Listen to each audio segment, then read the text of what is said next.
All right, folks, welcome back to the Coachful Coaching Leadership Podcast. I'm David, and today I'm here with Nathalie. How you doing, Nathalie? Great. Thanks, David. Thanks for having me. So, Nathalie, I guess I should have asked you this off camera. How do you pronounce your last name? Blais. Blais. Okay. Blais en français. En français? English. Okay. I'm going to stop there. Creative in Western Canada and call me Blaze. That kind of sounds cool too. I know. I think it does too. Yeah. Nathalie Blais. All right. Blais. Okay. Well, Nathalie, welcome to the podcast. Thank you very much for making the time today. So let's get started, and perhaps you can give a brief introduction as to who you are, what do you do to the folks out there. So I guess who I am the founder or co-founder of Canada Coach Academy. I am also a master certified coach through the ICF, and I'm a mom of 2 teens. So I'm also I'm an avid spokesperson for the coaching community. I think that's what I like to. I think I'd like to describe myself as somebody who's very mission and vision oriented and just passionate about spreading the power of coaching. Well, I could double down and say absolutely on that last point. I guess out of all that, which one's the toughest? Running a business or leading 2 teens into the adulthood? I'm super lucky as a mother. I feel my kids are well adjusted and independent, and so I've had it good on the mothering side, even though they're 17 and 16, and I think we've made it through the worst of it, but even that wasn't too bad.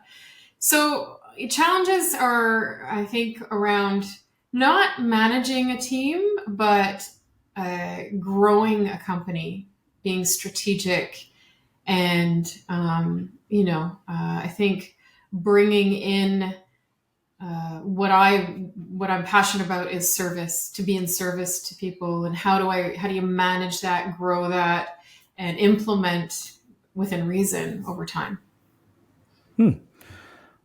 Let's dive into that. Being in service to others. Mm-hmm. Can you talk more about that?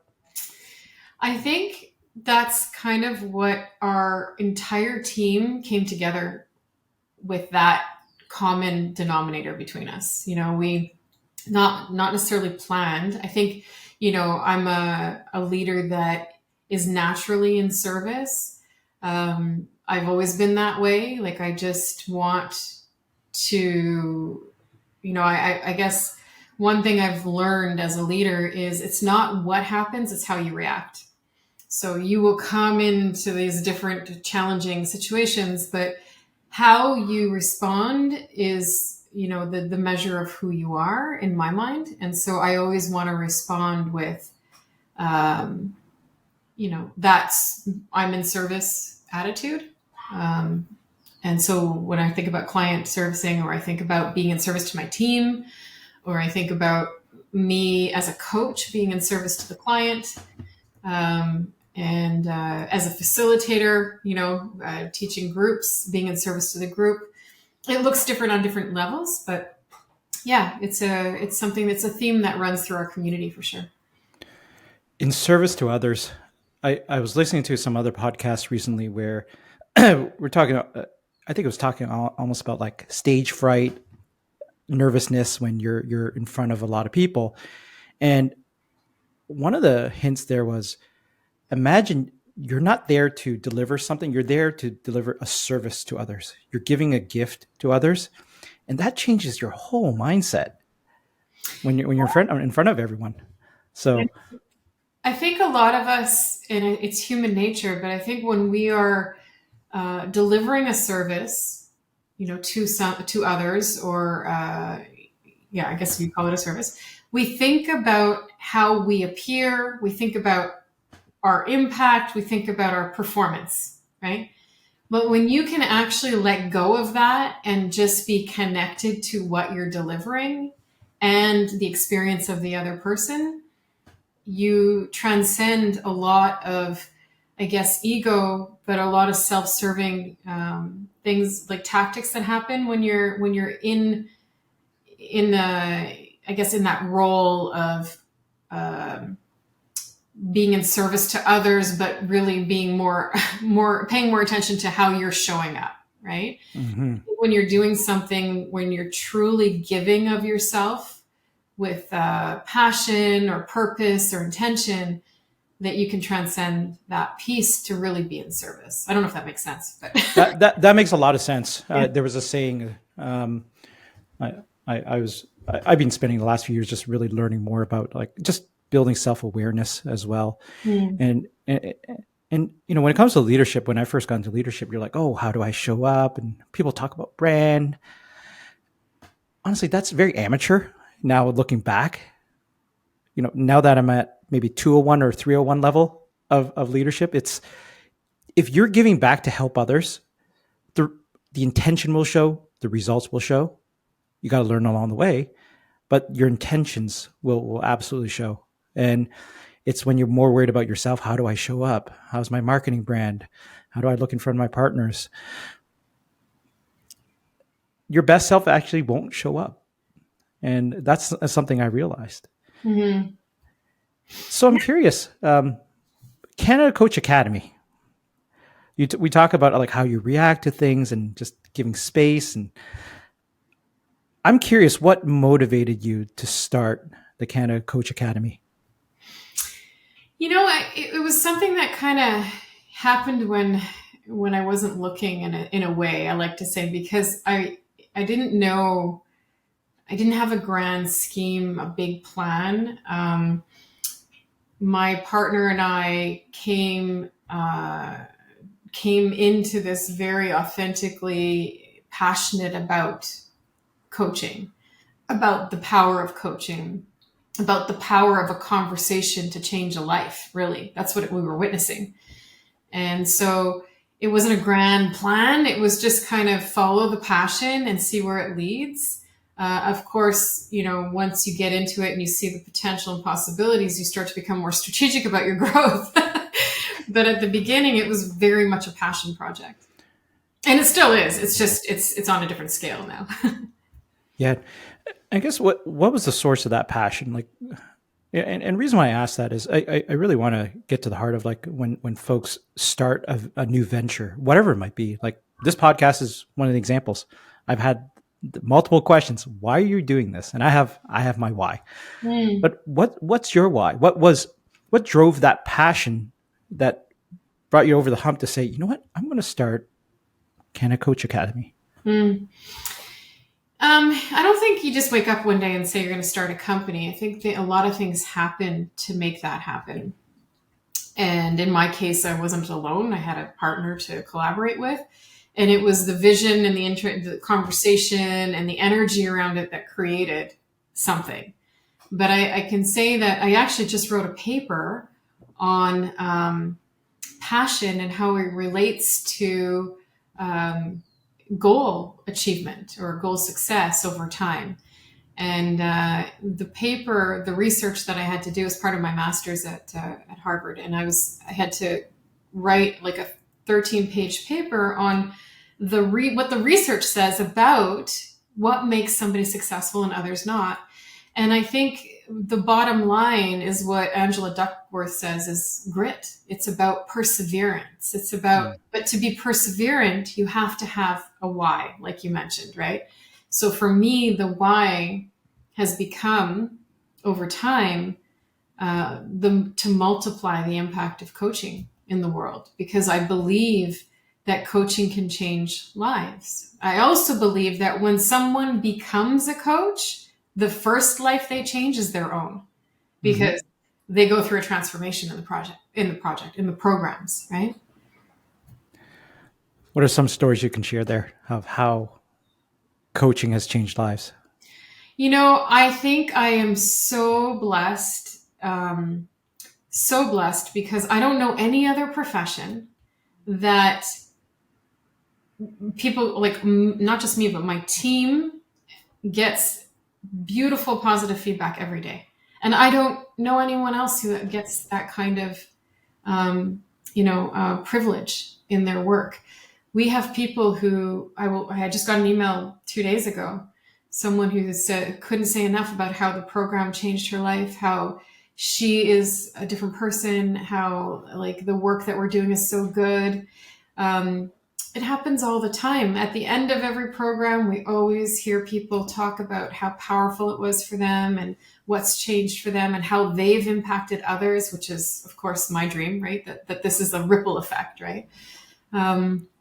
So yeah, I think that I have lots of stories of how people change, and I've seen people completely change their careers and like make drastic changes in their lives because of what they learned about themselves in the program.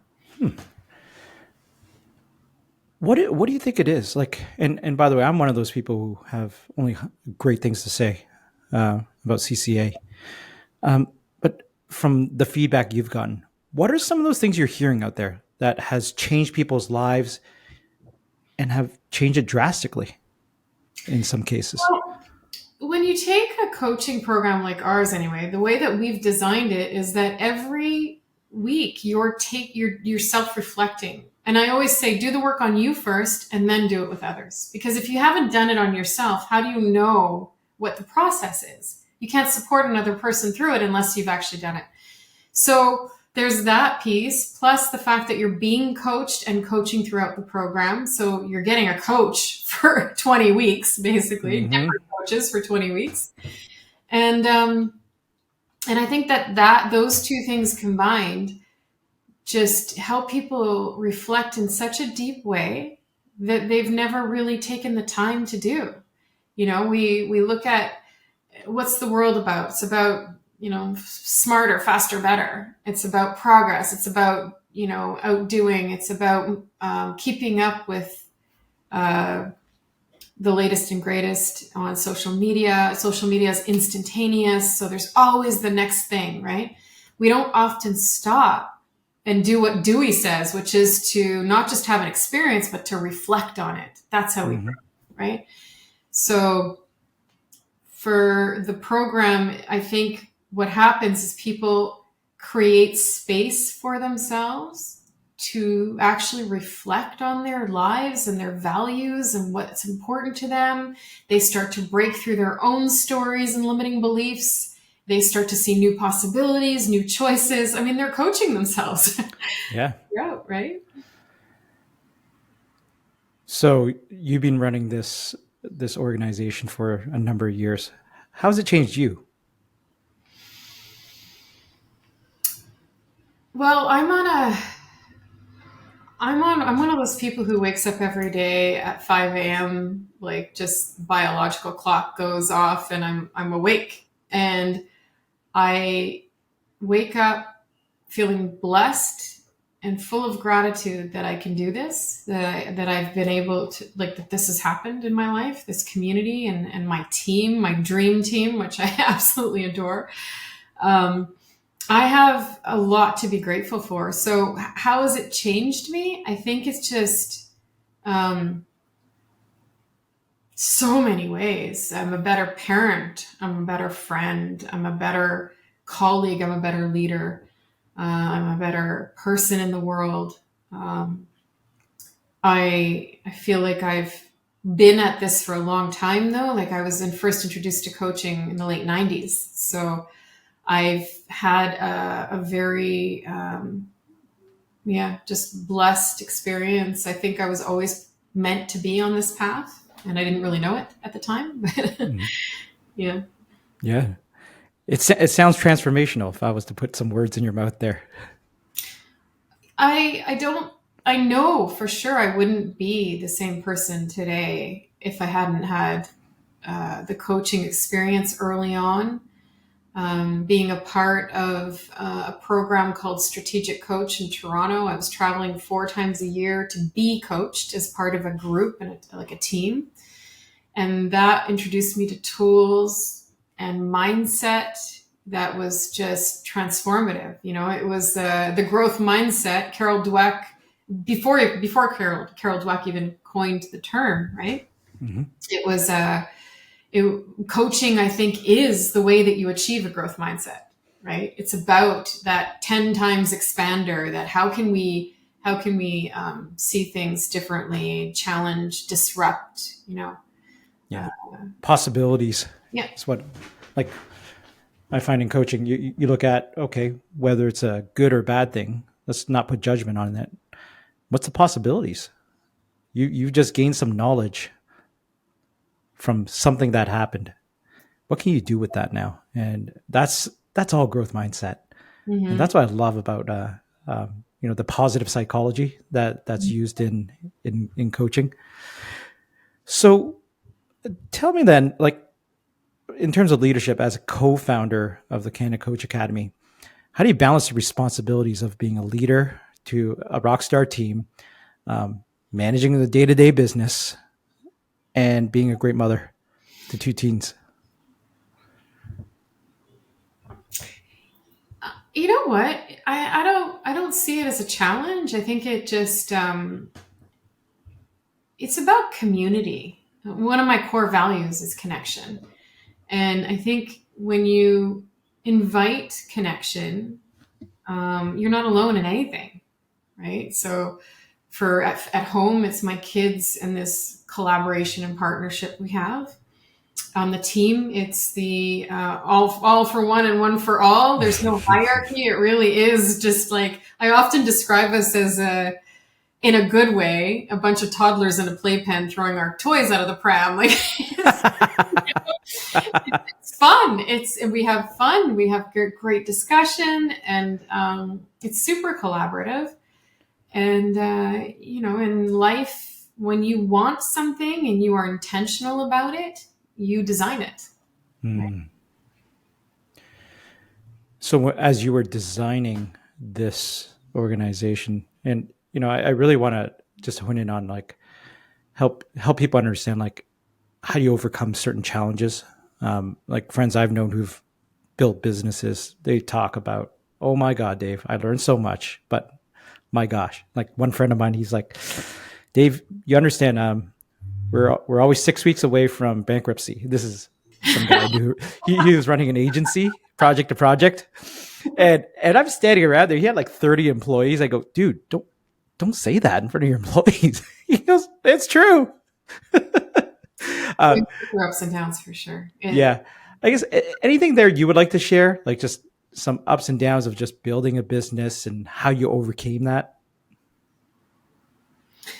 Well, and I think when you said how has coaching changed me, it's that I've built a lot of resilience. I'm a very resilient person, and that is because of the coaching practice. So constantly, when we talk about episodic goals, to be an entrepreneur is to have episodic goals. It's not like you have a path and you go like this, you stop, you start, there's no like clear, oh yeah, I want to be an entrepreneur and I go. It's about engaging and disengaging, engaging and disengaging. But what keeps people, successful people, engaged with their long-term goals is to have a strong mission. And I really believe in the power of coaching, as I've said. And through my master's at Harvard, I've also designed an educator as coach program. I've run a pilot. That's also something I'm super motivated to see, go into schools and to see what I can do with coaching and teachers in schools. And so having a mission is what keeps people strong and resilient and willing to withstand the lows to get back up on the horse, right? So I've had challenges for sure. I've had incredible challenge, and I keep coming back to what is it for? And that is more powerful than me. And what is it for? For all those people every day almost, really, that say that this course changed their life. Mm. And that they are going to now go out and change other people's lives. I mean, I know it sounds corny. I know it sounds like Disney movie, but it is true. I can't say it any other way. It's so true. You People, can't fake passion though, right? Passion, oh, authenticity, you can't fake that. And it comes out, right? When like you really mean it, you say what you mean. The results well, I speak for once said, itself. do you know, it's funny that you said that because I recently in a class, I said to somebody, they were giving amazing feedback again. And I said, man, how do I bottle this so that people can see it? You know, how do we bottle this? And then one of the students turns to me and he goes, well, you bottle it. I was like, oh yeah, I bottle that passion. I guess when I talk, I love what I do and I really want to just spread that. Yeah, yeah, and it's the network of people who will be this social proof, if you want to call it that, Yeah. Yeah. right? Yeah. Your network will say, no, absolutely. Natalie embodies exactly what she says. She puts her money where her mouth is, right? So, um, so I am curious. Like every great leadership entrepreneur story always has a good story about a mentor, a coach who helped them along the way. Who was your mentor and coach that helped you along the way? Well, I think my first mentor, the person who I would qualify as my first mentor, his name was Raymond Massa. And he was my first boss. He was the man who put me in the strategic coach program. And he was just a really avant garde thinker. He was an entrepreneur. And he had a way of making me and many others feel like we could do anything. Mm. And it was this idea of like, and he was always, he was always willing to get into the trenches with us, right? So it wasn't like do this and then see what happens. It was like let's do this, Mm. and so modeling, taking the chance, stepping into the arena with you instead of putting you there, and that to me was how I learned to think about things differently and also to notice how I'm showing up. Like he used to say things like, because I mean, he was my boss and we had clients and I was basically customer service for clients. And he would say when a client, it was a financial industry, so it was all very, emotional when it's about your finances and stuff. And so we'd have an upset client and he would say, rock the baby, rock the baby. And I'd be like, what does that mean? At first I was like, I didn't know. But really what he's saying is just have compassion. Don't Yeah. resist, just nurture, right? And he would say things like that all the time. And, he'd say, if you want someone to like you, ask a question and shut up. I'm like, okay. So all these little things added up to somebody that I could really respect and model today. And anytime he actually passed away at a very young age of 61, I believe, Oh, wow. not too long ago. And every time I'm stuck, I always say, what would Ray do? And it Hmm. helps. It really helps to step into, because he believed anything was possible. He believed that no obstacle was truly an obstacle. There was always a way around or through. Hmm. And he believed in possibilities. Like he embodied that. And it was always about vision and mission, and it was about impact and legacy and all these great things. And he was a hard worker, a very hard worker. So that I think, yeah, I think that that's really what, and my father also very, very disciplined, hardworking person, like, a lot of respect there too. So I think that I had two really good role models early in my life. Wow. That's very powerful. That's thank you for sharing that, Natalie. Hmm. Um, so you mentioned your dad was one of your role models. Um, Anything that sticks out from your childhood or growing up that has shaped you who you are today? Well, my dad is 82 now, actually. My parents just celebrated their 55th wedding anniversary. Wow. Yeah, so that's fun.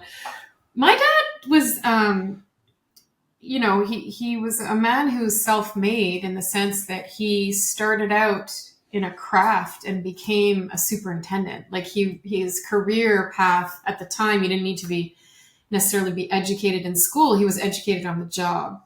Mm-hmm. And to do that, you have to be incredibly disciplined and a good networker, right? You have to have a lot of good skills. And so he never missed a day of work. Never, ever, ever missed a day of work. Very reliable and predictable and visionary in his own way. So on a smaller scale, I got to witness discipline, self-discipline, self-control in many ways is something that is an interesting part in how we succeed in goals, right? Mm-hmm. I'm a very disciplined person, but it's not hard for me. It comes naturally. So discipline has been a topic of education, I guess, for my kids as they were growing up. And I've talked about on this podcast a few times. It's, what am I teaching my kids? My son's about to go to high school. I think the natural reaction is, start taking these subjects and those subjects and train yourself ready for university or college. And I asked him one time, I go, have I ever pushed you in any direction on the subject front? He's like, no. I go, what do I focus on? He goes, attitude, responsibility, discipline. And it's funny hearing that from a teenager now. He's like, yeah, I think you drilled it into my head, Dad. I was like, yeah, discipline. It's doing the things that sometimes you don't want to do, but you got to do it. Right. And that's life. Yeah. And I can honestly tell you that I don't think I've done a lot of like directing in my parenting style. My kids, what they do have a lot of is me because I work from home. So they witness me every day. And, my daughter is a incredible academic. She's on her way to sciences in John Abbott. She's the top of her class. She's in council. She's, a really impressive person, and it has nothing to do with me. It's all her. Like you got to take some credit. Well, she's self-disciplined, and my son as well. He's a very conscientious kid, different academically, but extremely, tenacious in what he wants and responsible. So I guess role modeling has a lot to do with it. Bandura's social learning theory is in effect. It absolutely is. Yeah.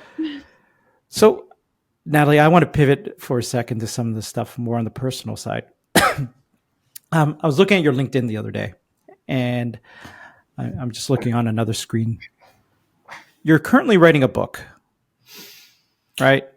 And like laboriously, is that a word? Laborious? I think so. And that's, one of my previous podcasts guests, Chris Kemp, he wrote a book years ago as well. And he's like, yeah, never again. I feel sorry for you, Chris. Anyways, what was most interesting about you talking about writing is you quoted a gentleman named Ray Bradbury. I wish you madness. I love that quote. Yeah. And if I could just read a few lines of what Ray Bradbury said. If you want to write, if you want to create, you must be the most sublime fool that God ever turned out and sent rambling. You must read dreadful, dumb books and glorious books and let them wrestle in beautiful fights inside your head, vulgar one moment, brilliant the next.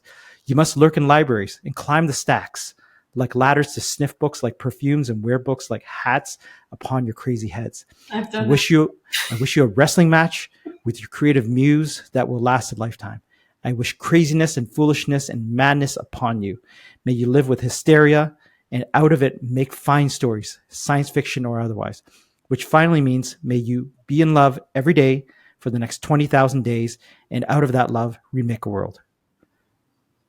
I love that. Wow. Wakes me up, and it's actually fun because I am a like crazy bookstore person where I seek out like old bookstores in every town I visit, and I literally walk in and take this huge deep breath because I love the smell of the old books.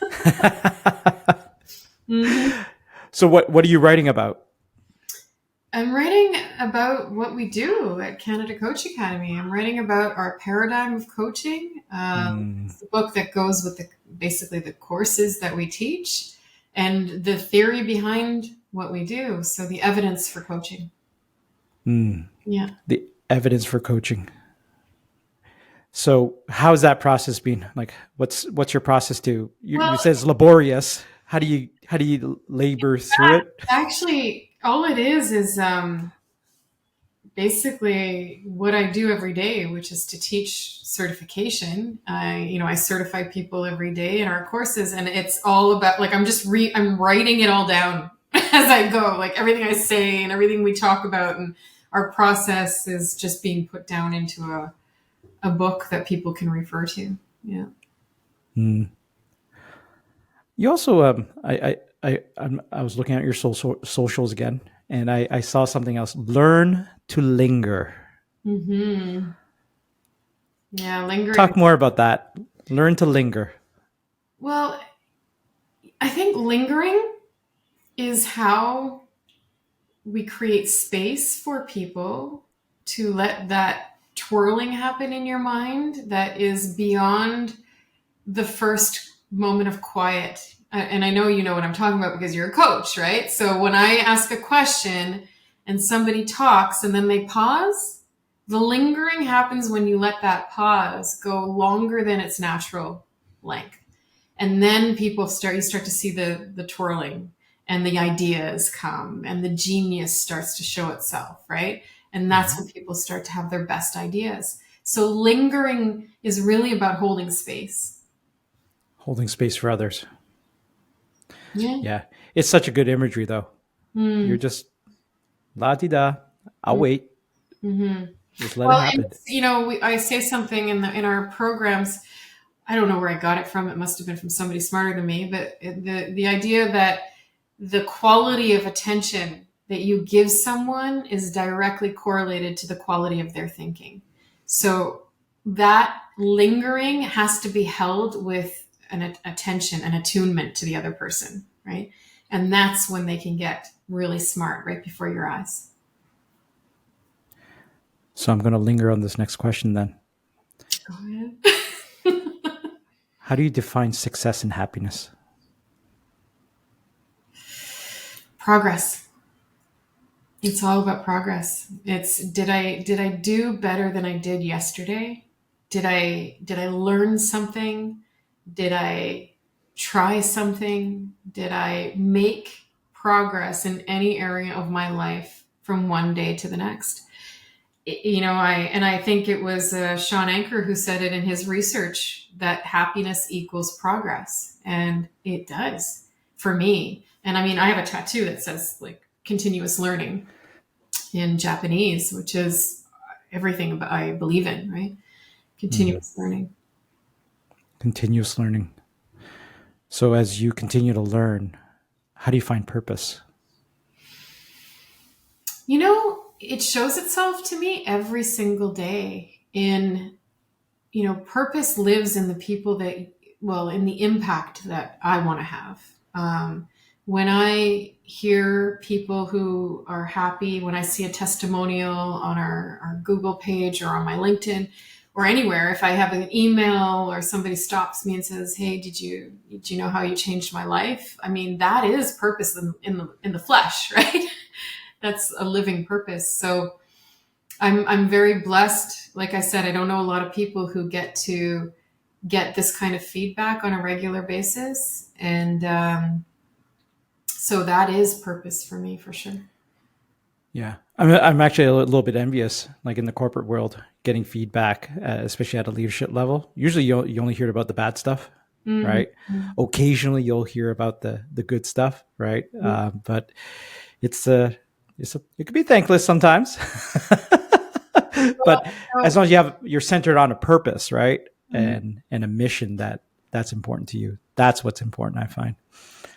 Well, one of my favorite things to do is to run leader as coach programs in corporate spaces. And we work with teams who are learning a coaching language or a coach approach to their leadership style. And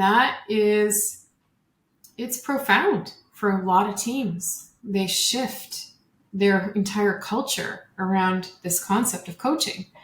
And they get more engagement, better performance, more collaboration, more innovation. They get happy people. They get to great succession plans, and they have people who feel valued and heard and seen. It's pretty significant. It absolutely is. So, second last question to you. If you were 20 years old again, what would you advise? Never. I know. I wouldn't go back. What would you advise the 20-year-old Nathalie?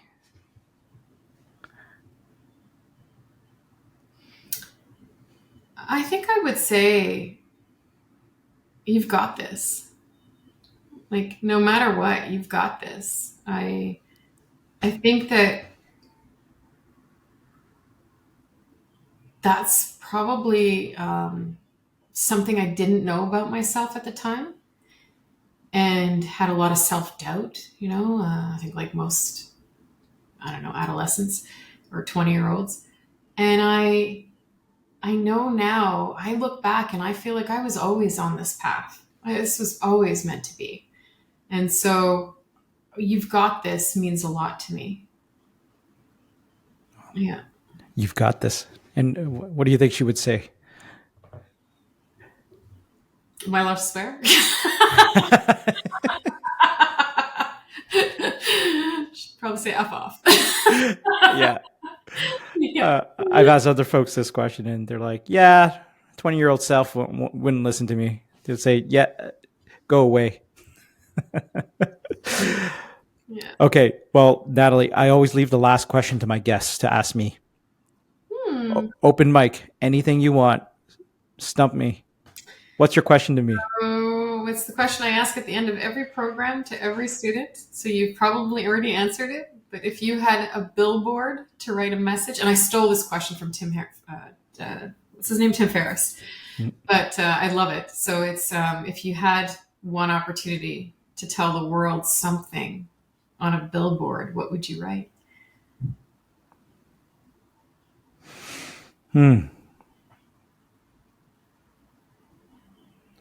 Help others.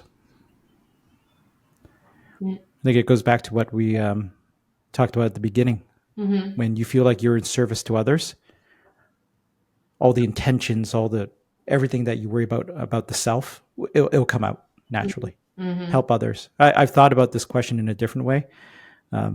If I had to give one piece of advice to my kid, so something actually funny I did. I started many years ago when my son, he's the firstborn, was just a little baby. I started writing a little note. I was sitting in the car waiting to go see a customer. I was like, I got 30 minutes. I started writing a note to my son. I go, when you're old enough to read this, here's what's happening in Dad's life right now. And 14 years later now, he's like, I go, son, you want to read this? He goes, nah, not really. I go, one day you will. Yeah. I'll keep adding to it. But I think the biggest piece of advice there is just, help others, right? Love others and help others. And that's how you want to be remembered. When you are off this planet, everyone goes eventually. No one's going to remember what title you had, how much money you had, nothing, right? All your material possessions. People will remember the emotional impressions, right? How you made them feel, what you did for them. And that's the impact that I would want to have. So help others. Love that. Yeah. It's right up my alley. Well, Nathalie, it's been 40 minutes. That flew by. Yeah. I know. Every time I do these podcasts, I feel like I can go another hour, honestly. Okay. But I want to respect your time. I know you got things to do. So, Nathalie Blais, thank you very much for joining the Coachful Coaching Leadership Podcast today. Thank you for having me. It was a pleasure. All right.